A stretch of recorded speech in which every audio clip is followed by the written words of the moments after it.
Well, one issue every single pastor and church faces is meeting space. And so today on Practical Church Planting, we are going to give you 8 important things to consider when looking for a place to meet.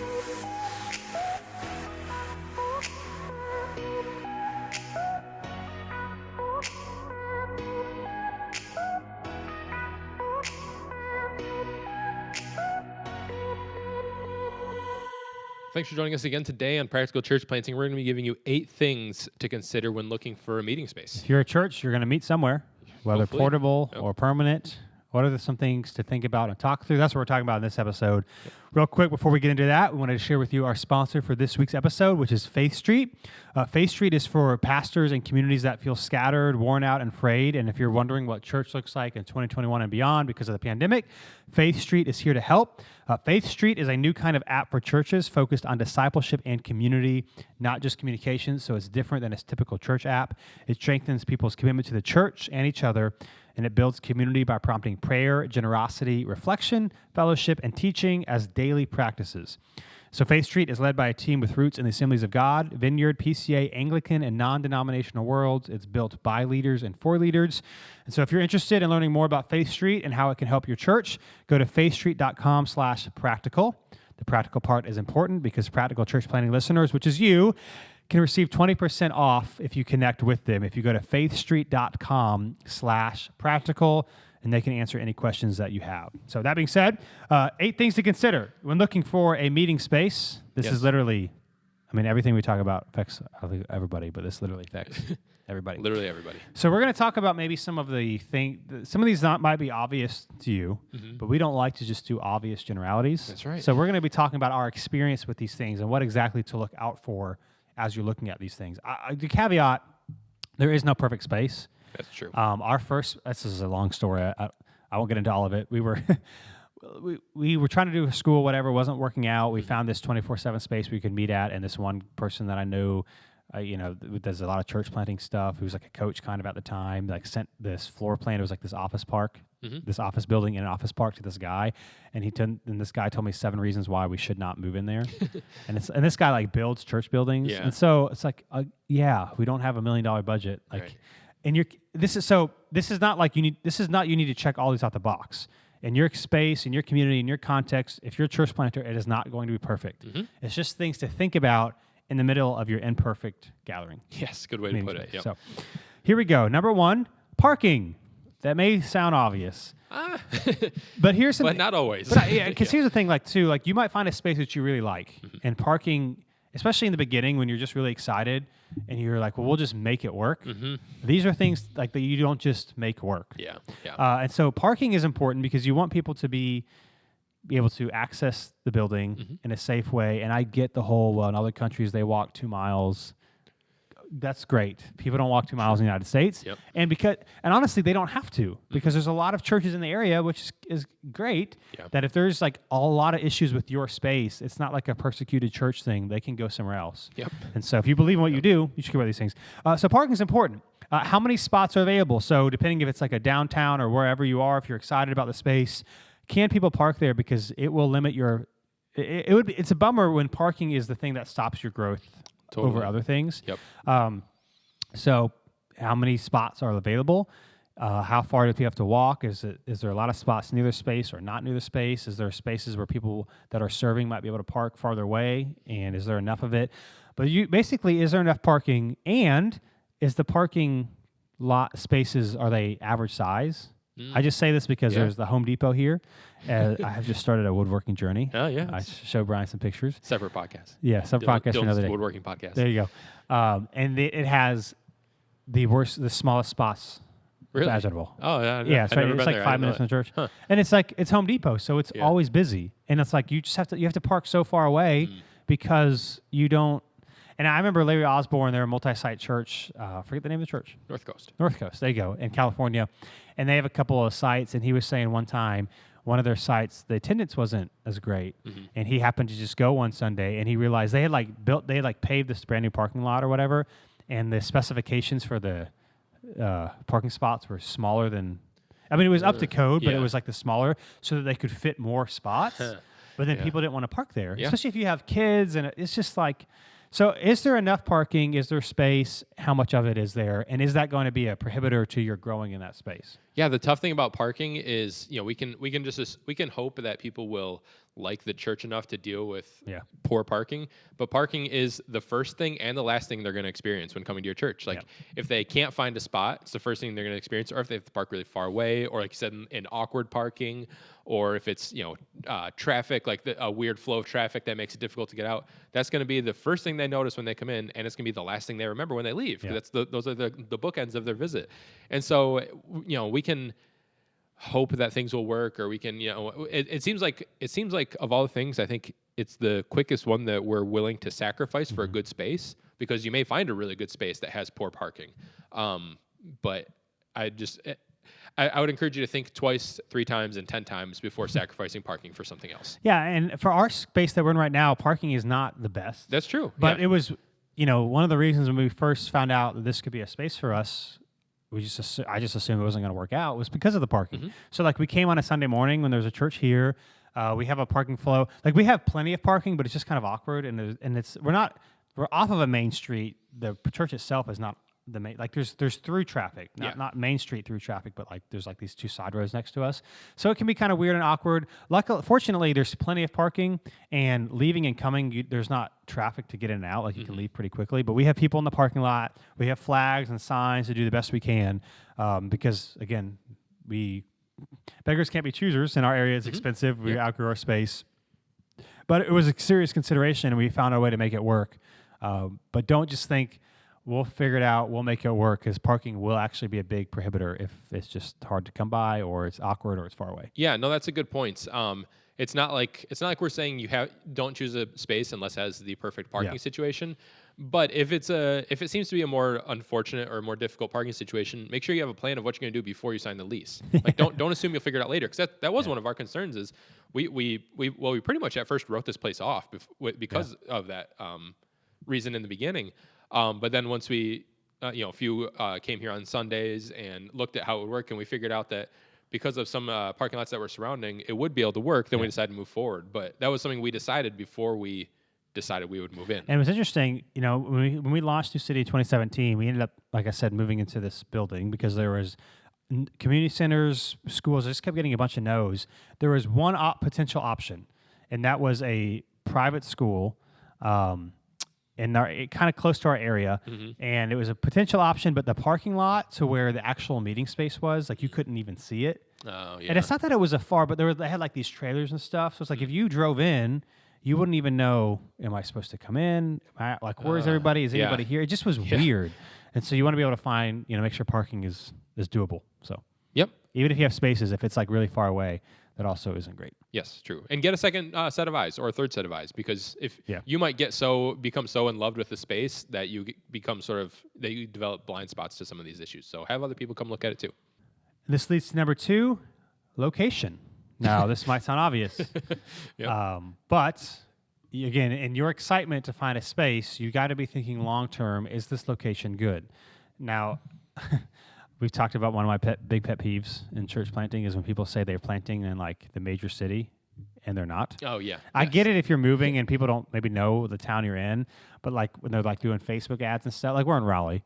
And so if they're in surrounding Cary, Apex, Gardner, Clayton, Wake Forest, the areas around us, and they say we're in Raleigh and you're not in Raleigh, you're not. Why do you say that? Right. And Be the proud people of where you are. And the people who live in Cary, Apex, Wake Forest, Clayton, they're not looking to go to a church in Raleigh. True. Yes. And so make sure that if the town that you want to be in, make sure you actually have a location in that town and not near that town saying it's that same thing. Like it's just confusing. So plant where you want to plant. Yes. But also things to consider are, do people drive? I don't know this. We've talked about this in other episodes, the psychological effect of like, do people go to that area or not? So let's say, for example, there's a church and it's 10 minutes from somebody's house. Is that church where you're going to meet, or the building or the place you're renting, is that places in the area where they generally go, or is it outside of where they generally go? Because people assume if it's like outside of where they generally go, it is a lot farther away, even though it's the same amount of time. Yep. And so ideally, you're going to meet somewhere where it's like, people actually go here, not like some random outside part of town where no one ever goes. Now, again, if that's where you want to plant, that's different. But saying, this is 15 minutes away from a major place where a lot of people live, so they're equal. Like 15-minute drives are not all equal. You hopefully are at a place that people will go to or drive to or wouldn't feel like they're going out of their way, even if it's the same amount of time, no matter where they go. But finding a place that people go to and meet at, especially if that's where you want to plant, just not assuming that all 10-minute drives, 15-minute drives, whatever, are not created equal. Yes, we're in we're in Raleigh. We're on a very busy main road, like not highway, but main road, where if you like live in this general area, you go down this road pretty much for almost anything at some point throughout your. And I'll say even if you don't, it's like it's a thing that you would go to. Yes, it's that's a good point. It's well known enough to where it's not uncommon for you to go down. And for example, myself, my wife, and I, we live in a city right outside of Raleigh, and we have family who come to New City who live a little bit further than we do. And it's funny, if we didn't come here, I think they would still come, but one of the reasons I think they come is because he works right down the street from here. So this is a very common area for them to travel to. Now, but it's about a 30-minute drive for them. So it's definitely outside of like what's normal for people in this area to drive for church. But I guarantee if we we weren't a part of the church and we said, but we told them to go to church that's 15 minutes from them, but the opposite direction in an area that they never travel to, they would think that that's further. They would. They wouldn't travel there because it's just not a common place to travel. And so I think that's a really good point. I think we might get excited about finding a space, but not realize like I've never actually been to this part of town. And not that it has to be like the place that you always frequent, but if nobody goes to this area, there may be a reason for it, or maybe there's just an uncommon area to go to, and people aren't going to be able to really picture themselves going there. Yeah. Now, again, if you're specifically trying to target an area, go to that area. Yes. But just be cognizant of this, and don't assume, like if you have like a 6-mile radius of where you want to plant, 6 miles is big. It's very big. Yeah. It's very big. Yeah. If I were you, I would try to find like a 3 mile, because 3 miles, like a 3-mile circle. That's big. It's a big area. In there, yeah. And that's probably, depending on where you are, it could be a 10-minute drive, 15-minute drive if there's a lot of traffic. Yep. So what I would recommend if you're starting out and trying to find a space is or if you're going to be moving spaces because you're portable, whatever, try to find a specific area of town that you want to be in and do everything you can to stay in that area. Yep. And be okay saying no to spaces that you might like if the location isn't there, because I'm just telling you long-term, you will be glad that you did. Like when we planted New City, we wanted to be a very particular part of Raleigh. And I'm very glad, even though it was very anxious and stressful, that we stuck to that. And then when we found this space, again, it's same general area. We really wanted to be in this part of Raleigh, so it really limits our options. But that's what I would recommend. Find a space that you want to be in. Also go to practicalplanting.com/launch and get the launch team course, because we'll talk about this in way more detail. Yeah. But the location matters, and not all locations are equal in terms of like driving distance. So you want to be at a place that people would go to ideally if you want them to come on a Sunday. Yeah, you don't want to sacrifice what you want to do long term for a short term win. Yeah. Like you don't want to if you want to be in a specific place and you have a reason for it, you don't want to sacrifice that, which is a long term goal. Like we want to be in this part of Raleigh forever. Yeah. So this is not just like a temporary thing. But if we would have sacrificed that for a potentially seemingly a little bit of a better space, but outside of where we wanted to be, that may have felt good. Like in the moment, we're finally in a space, maybe it's a little bit bigger, whatever. But long term, that's not what we want to do. It's like, when people buy houses and they're expensive and you get discouraged, and so you want to be in an area, but then you find you can buy a bigger house like 15 minutes further away. Yeah. And it's like, it's only 15 minutes.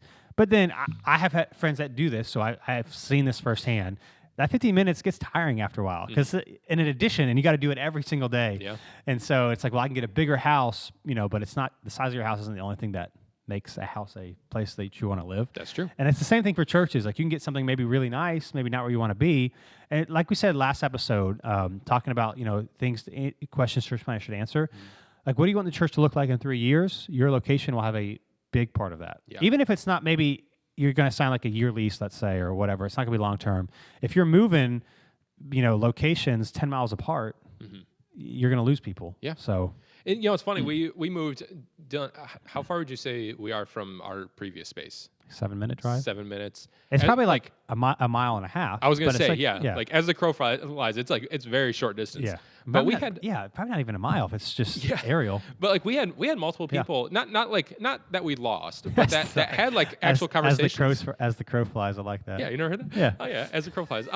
But we had multiple people. Like I remember have conversations, not like Yeah. saying we're gonna leave, but like, is this too far? Like Yeah. because maybe they were 20 minutes out, and now it bumped it to like, because it's the next exit or whatever, bumped it to maybe like 25, and just that extra little bit. Mm-hmm. We feel like if our team's invested, they'll drive wherever for the mission. But people have kids. People have kids. Yep. People have things that are going on. People just get and used to things. We get used to things, Yeah. and so location is a lot more important than sometimes we give it credit for. That's right. So a crow might only fly 3 miles, but it could be a 15-minute difference. That's So you true. want to stay in that area. So location. Number 3, kid space. Yep. Now, obviously, might be important. It might not be as important as you realize, especially if you're a younger church planter and maybe have young kids or don't have kids.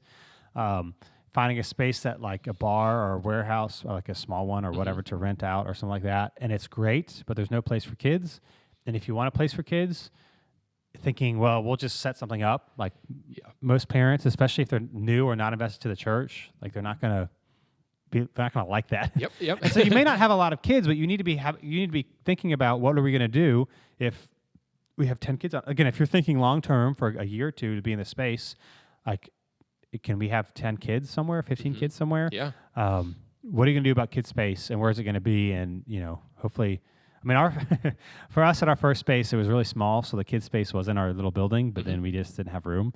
And so luckily, there's a Taekwondo studio in the same little office park, and so it wasn't ideal. Like you had to walk a little bit, but people did it. Fortunately, when we launched, we didn't launch in the Taekwondo studio. I think that would have been hard. Yeah. But you got to be thinking about not just like the worship area, which doesn't have to be the most amazing thing ever, but there should be a place for kids if you want to do kids ministry, if that's your model. You have to be thinking about what you're going to do and not just be like, well, let's just get in here and we'll figure out when it happens, because families won't come if there's not a place for their kids. Yeah, it's similar to parking. Like you need to have a plan for these before you decide this is the place. Like I've heard people talk about like if you just have like a big open area, like you're talking about a warehouse or something like that. Oh, we'll just put up things like room dividers and like make separate things. And I'm sure this has been done great before. I've seen it done effectively literally once. And that was a church with like it was a church plant that was a few years in with a very large budget where they did this, and they're portable and they did this. But it was something that most of us would not have been able to afford to do because it did not look like just throwing things up. Unfortunately, I think for most of us in the budget that we have, it would look like just throwing things up, and that's not what families want. Like they don't want to look like they don't want it to look like the kids are an afterthought. Yeah. Or unsafe, or multiple other things. And so have a plan of what you're going to do, and if it is something like this where it's just there's no space for kids, then either have some serious conversations about this probably isn't the space for us, or if it is, this is how much money we can put into it. We're going to have to put a lot of money into making this work and be realistic about what that looks like. Yeah, so we're going to put the kids. Can you make sure it's clean and safe? Again, this is not a competition between other churches, but there's fortunately, there's a lot of great churches in the United States.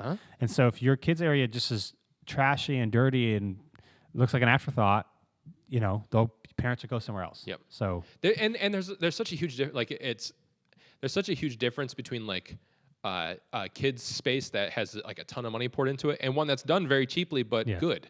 Like you don't have to have this giant budget to make a good kid space, but like you said, if it's dirty, if it looks like an afterthought, like there are probably a dozen churches within the same driving distance of this person that have kids ministry as like a big priority. Yeah. And so it's not that you have to revamp your entire budget or have a complete its own build, like do something crazy.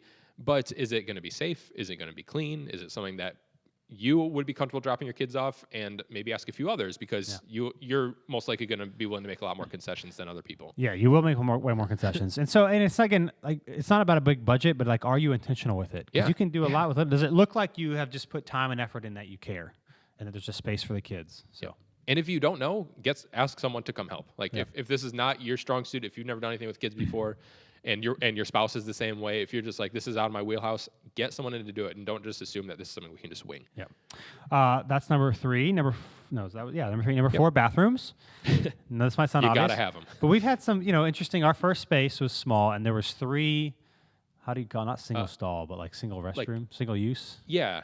like you lock the door. Yeah. It's one There was one person. two main ones, and there's one on the side, and everyone always wanted the one on the side. Yeah, the one in the back. And it was cool because like as far as public bathrooms go, no one was in there. Yeah. So it's like if some people get awkward around, I don't know. They the downside is sometimes people had to wait. Yeah. Or they weren't sure. If the door was closed, does that mean somebody's in there, or is it just closed because somebody closed it? Yeah. Now we had 3 bathrooms. Our space was 3,200 square feet, so we never had it was never a problem.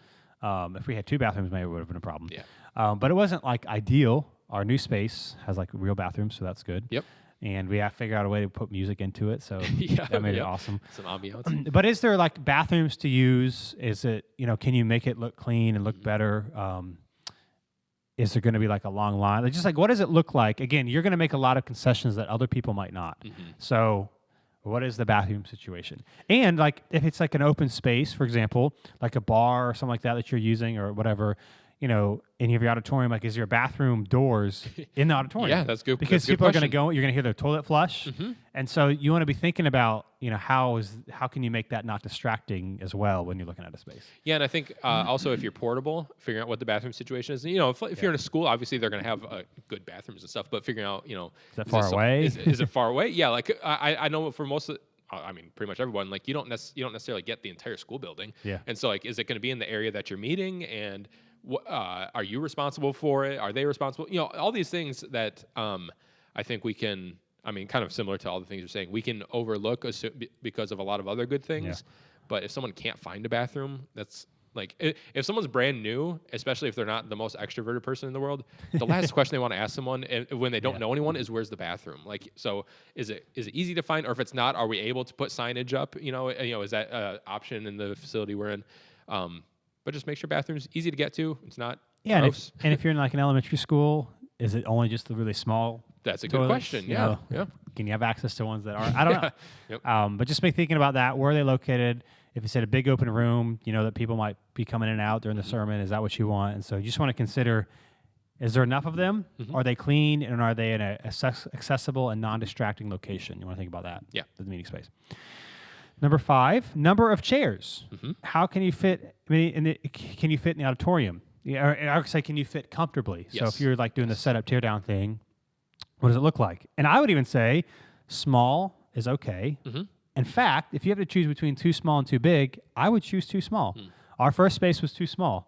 And so from personal experience, it worked out well. Yeah. It's not awkward not having a lot of people. You can pipe and drape an auditorium or a cafeteria. And unless you have a lot of pipe and drape to make it look small, like it's just the energy of a big room. It just stinks. Yeah. Like it's just not great. And maybe you've only done like a larger room and you haven't experienced what it's like to have. Like if you have 15 people show up at a gathering, that could be good or bad. If you're in your house and you have 15 people in your living room, that feels great. Yeah. If you're in a 150 seat place, that feels awful. Yep.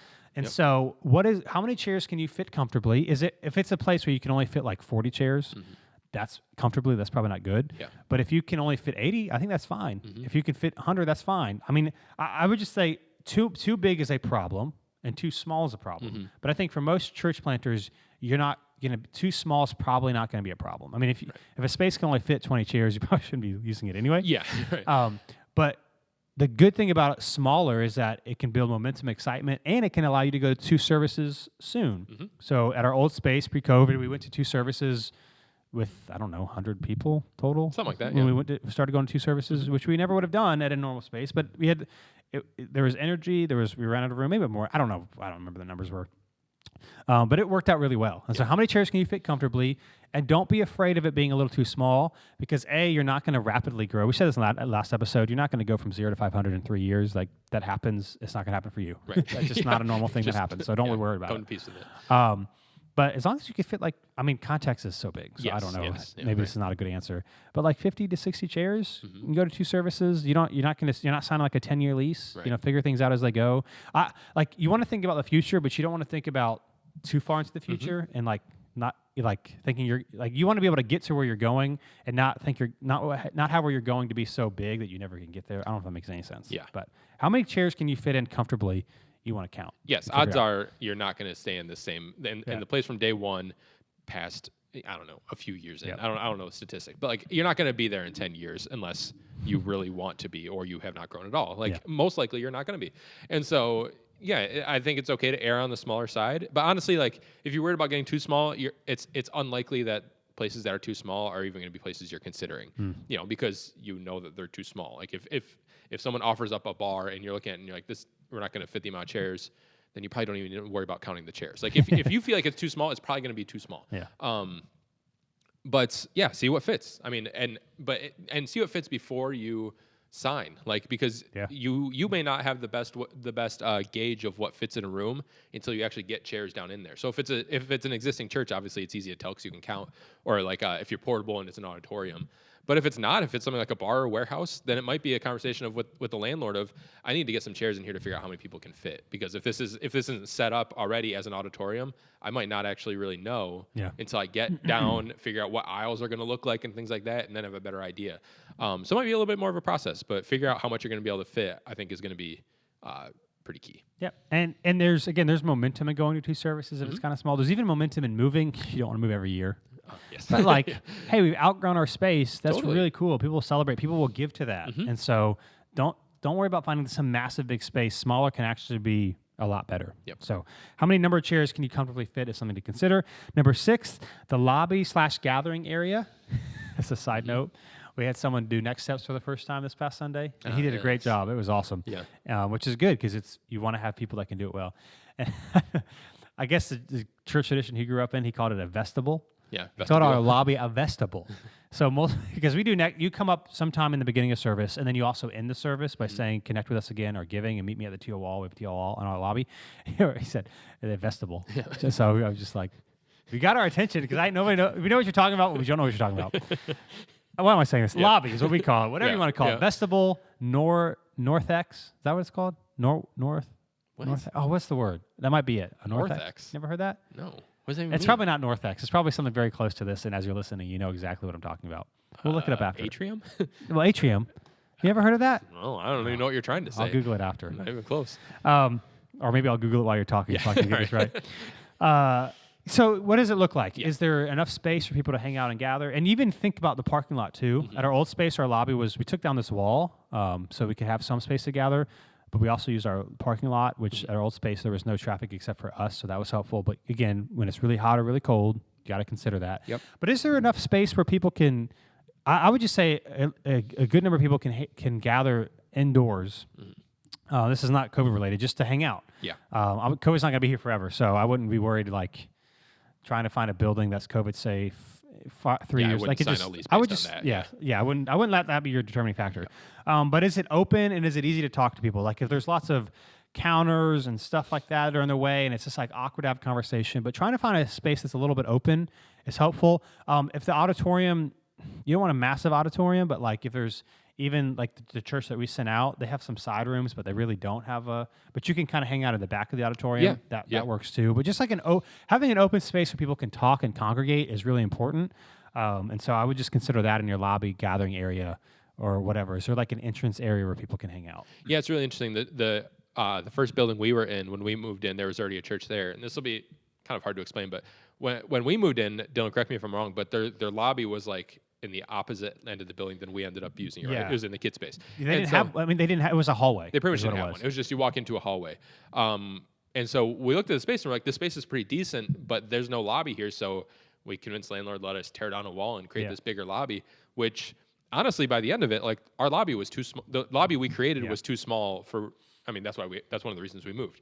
But like, it got pretty packed. But if we had kept it the way it was with no lobby, there would be none. I mean, no one would come. I don't know why. We even told the landlord, we'll sign a lease if you let us take this wall down. Yeah. Because originally they said no. Yeah. And they said, okay, well, you sign a lease, we'll do it. That's right. So yeah, I mean, you can come up with creative ways if you need to talk to a landlord about tearing a wall down. We did that multiple times at the old space. We took two walls down. We did take two. Yeah, we took two walls down. But make sure that people can gather because we live in North Carolina. It's nice the majority of the year, but it does get real hot and pretty cold at sometimes. Or if it's raining on a Sunday morning, which in January, every Sunday it rained. That's right. So you don't want to plan around people meeting outside. Yeah. It's good as an extra, but you don't want to make that the plan. And so having a place people can meet and talk and not feel cramped is a good. And especially, I know you're super excited to talk about whatever word you came up with.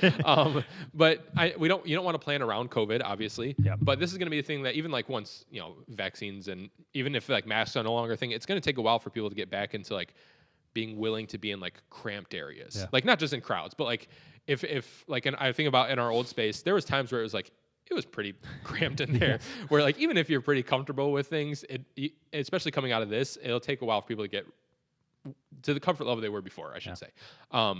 So that's just something to consider is if it feels like really cramped, even with like a small group, then when you grow, it's just going to get even worse. Yeah. It's called a narthex. A narthex? Narthex. I knew I was close. You can tell I didn't grow up in traditional church. It's a lobby? Yeah, narthex. I've never heard this before. Yeah, there you go. Narthex. What does it even mean? Is it like know. 2 words put together? No. Well, I'll show you. I'll show you my research after. Okay. I was saying narthex. It is a I narthex. did not get it. So, All right, anyway. anyways. Your lobby, atrium, vestibule, narthex. Just you want to. We would recommend. It doesn't need to be massive because especially if your church isn't big, but just some open area where people can talk and hang out is a good thing. Yep. To have. Especially and if you're watching this is our lobby, so you can kind of see if you're what on this YouTube. looks like. Literally, if you're not Practical Church Planning, we're on YouTube. We do these podcast videos. You can see. Well, that's if you're watching. That's our auditorium right there. Yep. You can't see in the shot, but there's bathrooms right there, offices are on that side. Our coffee. Can they see the coffee area? No. Coffee area is right here. It's like right behind. And we've got this like room right over there, but like this is it. It's long and thin, but it's for our size. It works great. Yep. So this is fascinating for the audio listeners right that's now. right. Check it out, Practical Church Planning YouTube.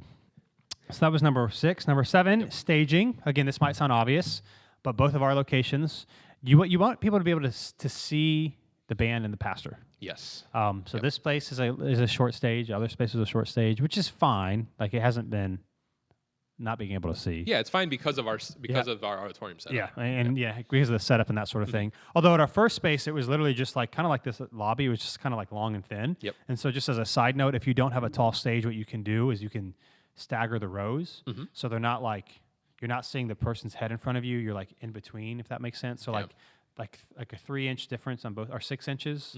Don't make them all the same. Hopefully that makes sense. Each row is a little bit different, so you can see straight through. Yep. I don't know if that makes any sense. But what you might find, if there's a place that you like, is that it doesn't have a stage. In fact, the church that we helped plant in Wilmington way back in the day, before we moved to Raleigh, that was where we started, and there wasn't a stage. And looking back on it, I'm like, why? I don't know why we didn't buy at least a portable thing. Stage, yeah. At least for like the main worship leader or the pastor, because if you're flat on the ground, when you're a couple rows in, even if you can kind of see, if you're behind someone tall, it's just kind of like annoying, and people aren't going to like do their head cocked the whole time to try to find you. Yep. So I would just like make sure there's a way that the pastor or the worship leader or whatever is easily visible, and also the screens is the next one, so we'll talk about that in a second. But just so that people on the stage can actually be seen. Yep. I mean, and there are plenty of portable options of portable stages, so it's not like it has to already be built in. But make sure there's room for it. That if it's something you need, that you can afford it in your budget, things like that. But there's definitely solutions. But it's tough going somewhere where the person is standing on the same level as you. Yeah. Like we don't feel like it is because people are sitting, and you're obviously higher than them because you're standing. But it just especially people that are shorter, having to look around other people and things. It proposes a lot of issues that you may not experience, like especially if you're taller or if you're always on stage. Obviously you don't. But even in our old space, like we stagger chairs. I remember hearing a lot of different people say there were times where like people that were shorter couldn't see, and like you can't make it work for every single person. But there are some pretty simple things like elevating yourself a little bit that can alleviate a lot of these issues. Yeah. So we were just talking about don't do just the floor. Yes. If there's a way to get portable staging, whatever, maybe not for the entire band. I don't if you can't, but for the people that people need to see or leading or singing or whatever, you got to make sure that they're visible. And how you do that. And reach out to churches to see what they have, because churches may have these things in storage. They're expensive to buy new, but you may be able to find them for pretty discounted from other churches. Yeah, and we would definitely recommend though if you do need to buy something, just spend some money on it. Oh, for sure, yes. But there's definitely a lot of cheap options you can find. And then lastly, with stages, number 8 is also the screens. Yep. This is also, the stage might make sense. The screens, I feel like, is something that people don't realize the importance of. Can they actually see the words on the screen, the videos if you show them, in a way that's easy and comfortable? Like at our old space, it was like a thin little auditorium, and we had one large TV, and we realized that you couldn't always see the TV. Yeah, even though it was, compared to the space, like it was a big TV. Yeah, it's just like the ceilings were like 10-foot ceilings, so the ceilings were short, which was the problem. We couldn't put it up too high. And so we eventually, on a sidewall, added another small screen. Yeah, like halfway back. Yeah, so that people could see it. And so just making sure it's easy and your screens are visible, whether they're sometimes people to try to do is maybe put like a TV screen like behind the pastor, and that's fine, but not everybody can see because things are blocked off. And so do the best you can to make sure everybody, all the seats are visible. So maybe you need to have 2 screens or a projector or whatever, but making sure you can put it in a place where everybody can see it. Yeah, and figure out what the plan is going to be of how you're going to get screens in there. Especially if you're either if you're portable and it's a space that doesn't have screens built in, or if it's a place that's not already outfitted for a church and you don't necessarily have a budget to completely do a full production upfit. Yep. How are you going to do it? Because I do think it's necessary. I do think I don't know. Maybe an argument can be made, but I feel like in most of our contacts that are watching, it's probably gonna be something that you really want. And so is it gonna be something that you're gonna have them on like rolling carts, and are those gonna be tall enough? Like there's just a lot to consider of how you're gonna have screens in there. And I think it's just one of those things where just because a space may look like it's big enough for us or in a space we want, we need to look at these kind of more minor things where there may be solutions to it, but maybe the solution is outside of our budget, or maybe the solution is not approved by the landlord. Like if we want to mount something and they don't allow, there's a lot of factors that go into there. So it's just one of those things to consider that I think we can very easily think this will be something that we can solve when we move in, but sometimes it could be out of our control. Yep. Yeah, so those are 8 things to consider when looking for meeting space. Some of those might have been obvious, but hopefully we shared some things to think about from our experience that you might not be considering, whether you're looking to launch or to move spaces as you grow. Yep. So thanks for listening. Again, if you're new to Practical Church Planting, just a couple of things. Practicalplanting.com, there's a lot of free resources. Yes. You can go to practicalplanting.com/launch as well if you want access to a Growing Your Launch Team course. We've got a Facebook group, so you can join if you're looking for community. And then lastly, faithstreet.com/practical. If you're looking for an app to help engage your people and following Jesus together in a community, faithstreet.com/practical. Thanks for being with us, and we'll be with you next time on Practical Church Planting.